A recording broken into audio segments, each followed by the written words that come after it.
Hello, ladies and gentlemen. My name is Phay, and welcome to the channel. I told my wife I wanted to be cremated. She made me an appointment for Tuesday. Today, we're taking a look at Nemesis Retaliation from Awaken Realms.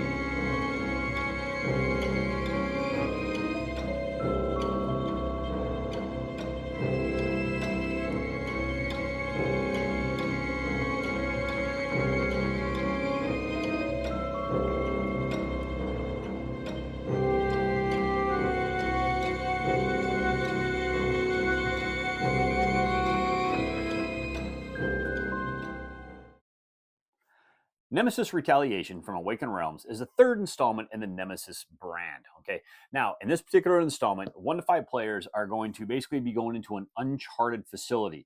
So you don't know what the map's going to be in this case. All right, now you can play competitive, you can play cooperative, semi-cooperative, but basically what you have to do is you have to try to take your skills. You're going to get your deck of cards, and you have to use them to the best of your abilities to try to take out that enemy horde and prevent from being backstabbed by your friends. Now, how does the game play? Well, let me explain that, and then I'll give you my final thoughts. So to play Nemesis Retaliation, the first thing you need to do is you need to set up the map. Now, there is a lot going on in the setup, so I'm not really going to cover that here. Okay, there's a really good write-up in the rules on how to actually do that, and there's a couple different choices you're going to have to make. Okay, so what I'm going to do is I'm just going to assume that we already have the map already set up, and we're ready to play. So what's going to happen? So on a turn, there's a whole bunch of different phases that are going to happen in that turn. And you got player phases, and you're going to keep going around and around the table during these player phases until everybody passes. All right. So what can you do during your player turn on your phases? All right. Now you have 2 basic actions you can do, which is you can play an action card. Okay. Which is you're basically putting the action card in your discard pile. You're doing whatever it says on the text. Okay. And it may have you discard more cards or whatever, but you just do what that is. All right. That's one action. You can also pass. Passing is, believe it or not, an action, and that gets important. And I'm going to talk about that a little bit later. But you got to remember that to pass is an actual action. Now, the other thing you can do is you can discard 1 action card from your hand. You're not using any of the text, and it cannot be a contamination card, by the way. But you're just going to discard that 1 action card, and there's a whole list of things you can do. What can you do with that? Well, you can make a move, which means you can move down an unexplored corridor. So if you've got a corridor that ends in an empty space, no room, that's where you're going. You put your figure down on the end, you're going to draw an exploration card, and you're going to resolve that from the top to bottom. It's going to tell you to put down an A, B, or C tile, or maybe a question mark tile, depends upon the section that you're in. It's going to tell you what corridors are going to be associated with that. And any of those corridors that come into play, if they have a room, the door line on them, the little white line, that's going to go towards the tile you just placed down. It's going to tell you if there's any malfunction markers, if there's any heat markers or anything else, they're going to go in that. And then below that, the bottom text is basically going to tell you that if you moved cautiously, you're going to be able to put one of the blue cautious secure tokens down. Also, it's going to say in the bottom if anything spawns in the room and if you have to make a noise roll. Unlike moving into a normal room that's already existing, you always have to make a noise roll. But when you move into an unexplored corridor and you reveal the room, you only make the noise roll when the card tells you to. Okay. And you just finish off that text and you're good to go. All right. You continue on your turn. All right. You can place 1 security token. So you can just discard a card, put a security token down. Now, security tokens are really good because if an enemy shows up there, he's going to want to attack you. You just get rid of the security token and then you're good to go. I call them security tokens. I don't know why, but they're secure tokens. My brain. You can shoot into a room. Now, shooting into a room is a little bit different than a burst that's going to go down a corridor. When you shoot into a room, the first thing you're going to do is you're going to put 1 red cube on that particular alien, and you're going to roll the red dice, and you're going to see whatever number it is. That number has to be equal to or under however many red cubes that particular creature has. And if you can do that, well, then you can manage to kill it. Now, some of the weapon cards are actually going to have different abilities, so some may allow you to put a red cube on it, and then when you do your shoot action, you're going to put a second one, or etc. One thing to remember is you don't expend ammunition when you're shooting to a room unless your particular weapon tells you to, or when rolling the red dice, you roll the 3 little bullet icons, then you expend the ammunition, and of course, well, you miss. Okay. The other thing you can do is you can fire a burst that's going to go down into a corridor. Now, a burst into a corridor is different than a room because what's going to happen is when you burst into a corridor, you're actually going to roll the burst dice, and however many points or what your number is on that, you're going to assign those to the different characters that are in that corridor. And that burst damage is going to be able to take them out. So, like your regular adults, I believe, take 1 point of damage. Your larvas take a point of damage. Okay, so if you can roll a 2 and there's a couple of there, you can actually take them both out. So it's easier to take them out when you do a burst action opposed to when you do a shooting in a room. Keep in mind though, when you do a burst action, you do have to spend ammunition. So you're going to flip your ammunition token over. If it's already on the triple, you're just going to remove it. Okay, so it's easier to kill them with the burst actions, but you lose a lot more ammunition. You're going to be able to do a melee attack. So to do a melee attack, basically that's what you're just going hand to hand with one of these little guys, and you're going to try to punch him in the face. Now the problem with doing this is anytime you get into melee action, you have to draw a contamination card. You're going to put in your discard pile, and then you got to deal with trying to get rid of those later on. Ugh. Try to avoid melee if you can, because you know what? Aliens, boy, they got that glass, well, not a glass jaw, but they got that steel jaw. You punch them, and yeah, they just make it worse for you. But you can take them down that way if you absolutely have to. You can use an item. So you have your little tray, and you can actually put your item cards in there if they're not heavy. If they're heavy, they have to be in your hands, and you have a left and right hand, and that's where all your items are going to go. Okay, but you can just discard a card. You can use an item. Those items might give you some oxygen. They might be able to do something special. Okay, give you whatever you need. They might do a quick reload for a weapon or something. But just keep in mind, discard a card, use one of your item cards, you're good to go. Now you can activate the robot for another one. If you're in the same space as the robot and you've actually found the robot and you are connected to the Hymenatorium, then you can actually activate it. If you're in the space, you discard one card and you're good to go. You do whatever it says in the card. If you're not in the same space as a robot, then all you have to do is if you're in a room that's got a computer on it, then it's going to cost you one additional card or 2 cards. Okay, discard those 2 cards, do whatever the robot allows you to be able to do. There's a good write-up on the robot. Now take in mind or take into consideration, the robot's very limited as what he can do. According to the rule book, the robot cards that you're going to assign to him are going to change what he can do and add to that. Okay, so like some robots are going to actually allow you to be able to go down unexplored corridors and search. Most of the robots don't. Some robots are going to do other things. So keep in mind that the robot cards are going to change the rules on them just a little bit. Okay, but they're always really good to have. The other thing you can do for an action is you can discard a card, and the robot's always going to have, I think it's an oxygen, and he's going to have an ammunition already on him. You can take those items if you need those. Okay, get them before your friends do, because you never know. The next thing you do is trade. If you're in the same area as somebody else, discard a card, and you can actually make a trade with one of your fellow companions. Hopefully you can trade for something good so you can backstab him before he backstabs you. It is Nemesis after all. You can use your tactical gear tokens. Okay, now your tactical gear tokens are going to be on the left-hand side of your board, and there's 4 different tokens you can get. There's what? Oxygen, there's like a med pack, there's grenades, and then there's your bullets. So you can say, spend an action, you can like take some oxygen and then maybe reload a weapon or do some healing, however you need to do it. Okay, but it's always really good to be able to utilize those tokens when you absolutely need to. Now, the other thing you can do is you can discard 2 cards. Doesn't matter what the cards are, but you can discard 2 cards and you can use the room's ability. As long as the room is not malfunctioning, doesn't have a malfunction marker on it, okay, you can use whatever the text is on that particular room. Remember, discard 2 cards and then fully resolve the text on the card or on the tile. Okay, that's exactly how you do them. And there can't be any enemies in this space when you do that. Just take in mind. But using a room is really good to do because you need that to sometimes, turn on the oxygen supply or something along those lines. The last thing you can do is you can actually make a cautious move, which basically means you discard 2 cards, you're moving into an unexplored corridor.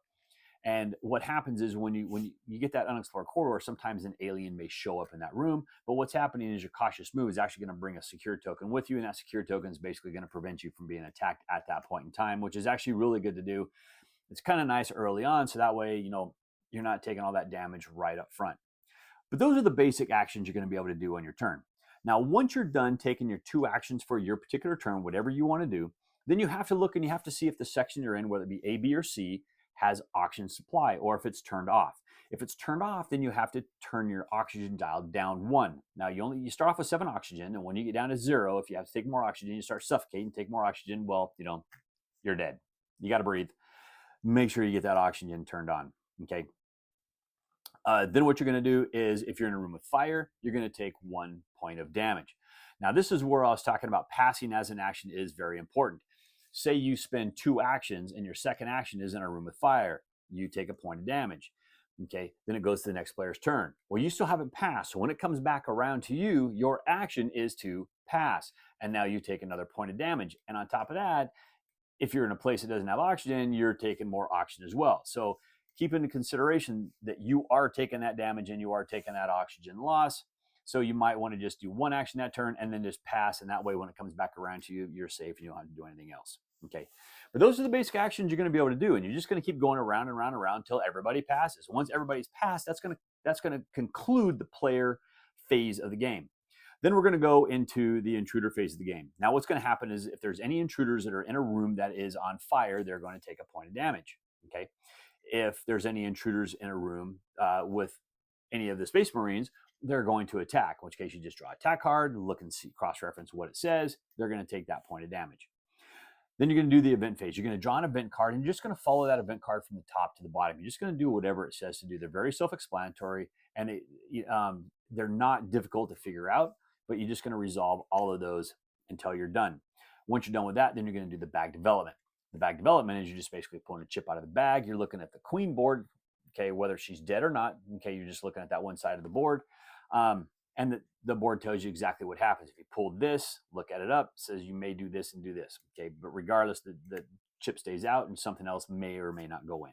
Okay, then you're going to go to the cleanup phase. In the cleanup phase, the starting player is going to change. You're now going to draw up to your hand size. Okay, so the hand size is 5. Now, the one thing I didn't talk about is when you pass, you have the option at that point. If you still have cards in your hand, you can hold on to those cards or you can discard those cards. All right. Holding on to those cards is good if you're going to use them on the next particular turn. Okay. And if you did that, so when you draw your hand size back up, now you're going to actually only draw, say, 4. All right. Now, it's really important that you don't draw your action cards as soon as you pass, because there are some of those event cards that are going to tell you draw the top 4 cards of your deck and if do such. Okay, you might have to look for contamination cards or something along those lines. So you always want to stop. Don't do that, because otherwise now you have a hand of cards you got to put back on top. It's wait until this stage to draw your cards, and then you're going to advance time 1 tick down. Okay, move it down 1 space. It's going to get closer to the end of the game. Now, the game is going to end when everybody completes the objective. Okay, so you are going to have an objective that's going to be sitting on the side of the board. And once you can complete that objective and potentially do whatever you have to do, say you have to explore certain corridors, you have to get some eggs, go destroy the nest, whatever it's going to be. Once you've completed your objective, okay, that's basically what you're needing to do to trigger the end game. Okay, the game will end on its own at some point in time. It's like turn 14, or if the self-destruct marker comes out or something like that. And there's a whole lot of other stuff that you have to do in there. Okay, but just keep in mind that get in there, complete your objective, get out. Okay, but when the round's over, then what's going to happen at that point in time? Like I said, time advances, then it goes to the next player, and you're going to start this over and over again.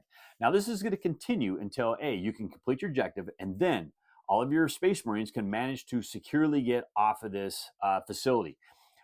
If you successfully land the aircraft, okay, and it hasn't crashes, you can go to landing zone. You can try to get on the aircraft. You can try to get into the shuttle, or you can try to get into the hibernatorium, and you can try to hibernate that way. Okay. Regardless, if you can complete the objective and all of you can get off of the facility, do what you need to do, then what you're going to do is you have one last step, and that's where you got to look and you got to see if you have any contamination cards in your hand. And then what you're going to do is you're going to go through the infection step process. You're going to look and see if you're infected by anything. If you're infected by anything, regardless whether you complete your objective or not, you do not win. But if other people have completed the objective and they don't have an infected card, they win. Nemesis, Retaliation.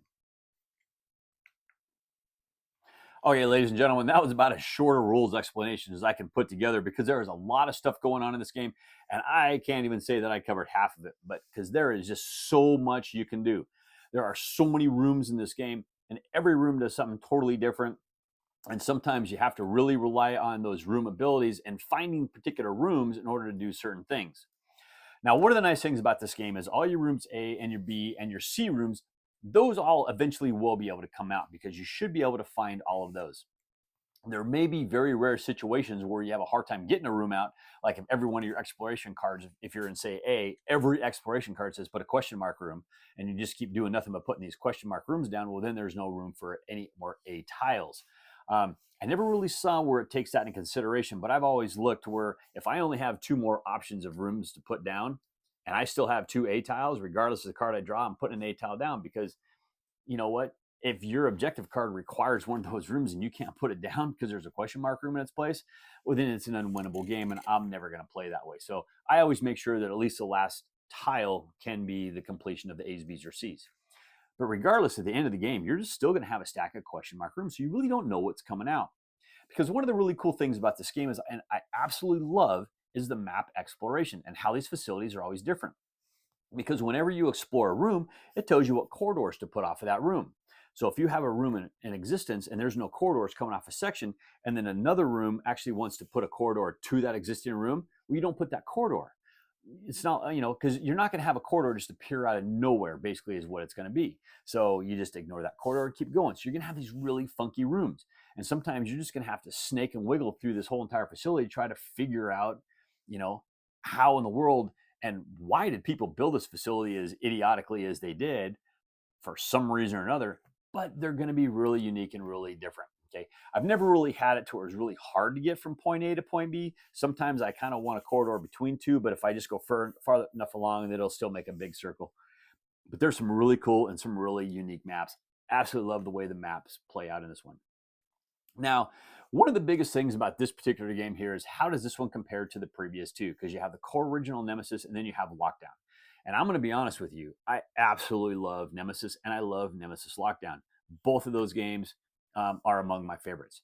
Now, one of the things that I always do is whenever I'm saying like my top games and I put a Nemesis down, I never separate them. I always leave them grouped together. And this one's probably going to get grouped together in there as well.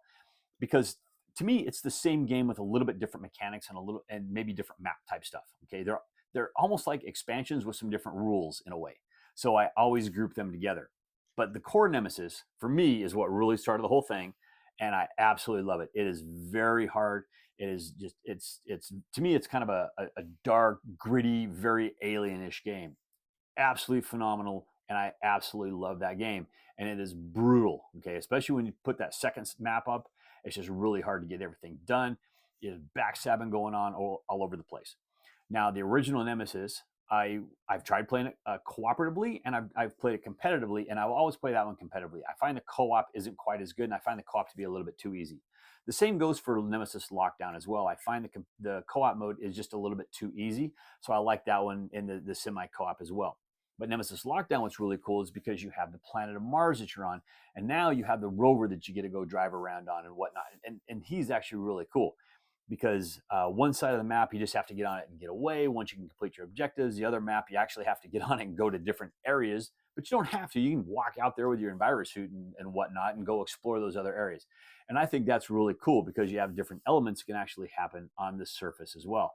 So really fun mechanics, and I like how it changes up with the different map. To me, like I said, it's like an expansion for the core game, but just in a super big box with some new mechanics.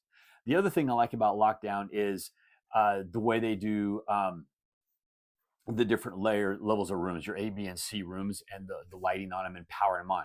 Because when you got your noise tokens all over the place and you can go power on, say, that particular corridor, well, all those noise tokens go away because it's powered on. And now everything's lit up. And it's a really cool way of being able to try to mitigate some of the noise. Because the original Nemesis, when that noise was out there, it was out there until it eventually just exploded on you and you just had aliens all over the place and they were just brutal. Okay. So at least you have a way that you can mitigate it. You got the staircases if you want to risk. They're always in the dark, but you can go in there and you can always risk it. A whole lot of fun. Okay. So Nemesis Lockdown is also great. But Nemesis Retaliation takes all of this one step further because I really like how they kind of streamline a little bit more. One of the issues that I always had with Nemesis is I kept always constantly running out of ammunition. Well, they solved that now with the bursts in the halls and then with the shooting in the room. Shooting in the room, yeah, you have to get in that same room with them and you may take some damage, but at least now you're not running out of ammunition. And that was always the problem I had before is I'd run out of ammunition and now I couldn't shoot them. So now I'm running, trying to get away from them. I'm taking opportunity attacks. I'm trying to find some more ammunition or trying to find someone. Hopefully I can get someone to come help me or whatnot. You don't have that problem anymore because you can always have some ammunition in your belt, reload it if you have to. because the tactical gear icons, you can actually use that one when there's enemies in your room. So yes, you can spend an action, you can reload even though there's an enemy staring you in the face, and then you just shoot him. Okay, hopefully you kill him, and then you can move on your merry way.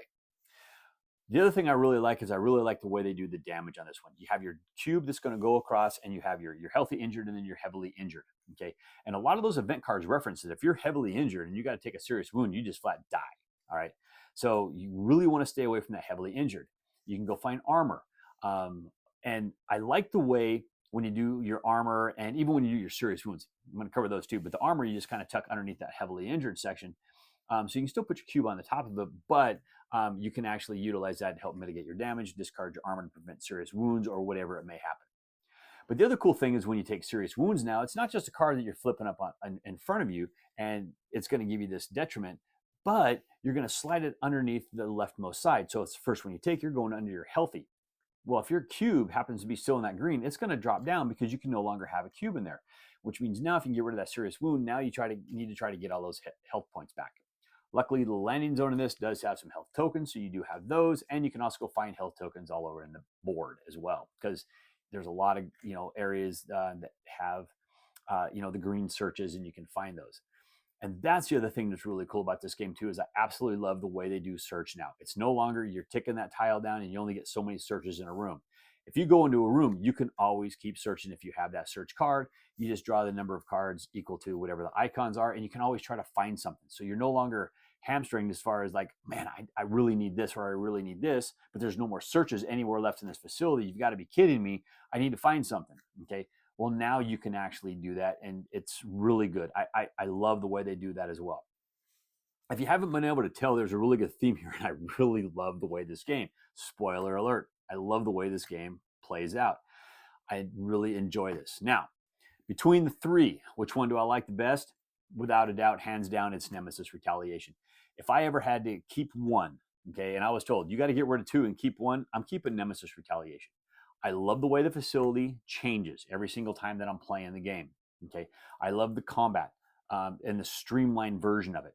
All right, you're still having to hit the enemies 2 or 3 times. I mean, it's before in the older games you always had to hit them, draw a card, and see if you had enough damage on them to to take them out, kill them. But in this one here, it's that luck of the dice roll. It's it's that scary feeling of this guy's in my face. He's got 4 damage on him. What do I roll? I roll a 5. Okay, he's still alive. I got to kill him one more time. I got to shoot him one more time, but I know I'm probably going to take him down this time. Once he's got 5 damage on him, I'm always guaranteed to win unless I roll the 3 bullets, which I would, me. But that's all right. But I really like the way that works. I really like how when you get a lot of enemies that are in the corridors, you can just do burst actions and just take them out. One of the other really cool things, I didn't talk about this, and this is super cool, and I absolutely love this. I mean, I can go for hours talking about what I love and don't love about this game. It's mostly what I love about this game. I really like the way when you put the corridors down now, you're pulling from this tray, and you don't know if they're 1s, 2s, 3s, or 4s. So I always start clockwise from the top, and I always work around. And so when you put them down, they could, you could have like say one room, and it could have like say 2 or 3 3s, for example. So it's no longer that you have a 1, a 2, a 3, a 4 in this. You may have a bunch of 1s, okay? So which means, this room, there's not as much risk in this room now just because of that, which is really cool.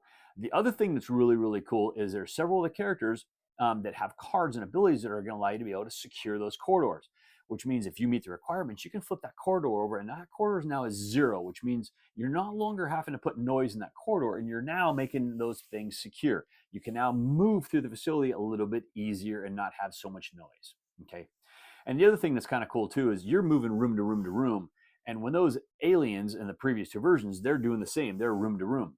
But a lot of times in this one here, the aliens are starting in the corridors, or they may start in the room, but they always move from corridor to room to corridor to room, or, and vice versa. So if they're in a room, they're going to a corridor. If they're in a corridor, they're going to a room, whereas you're going room to room. So you can actually get away from them a little bit easier this time. A double move gets you a few steps away.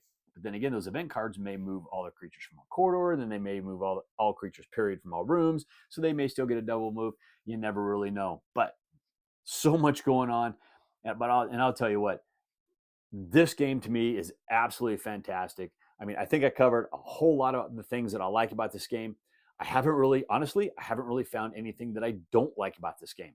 If my only gripe potentially would be the setup and teardown time. That's the longest aspect for these games to me. Luckily, a lot of times I can get some 3D printed inserts. They're going to speed that up a little bit. I might design this one for myself. We'll see.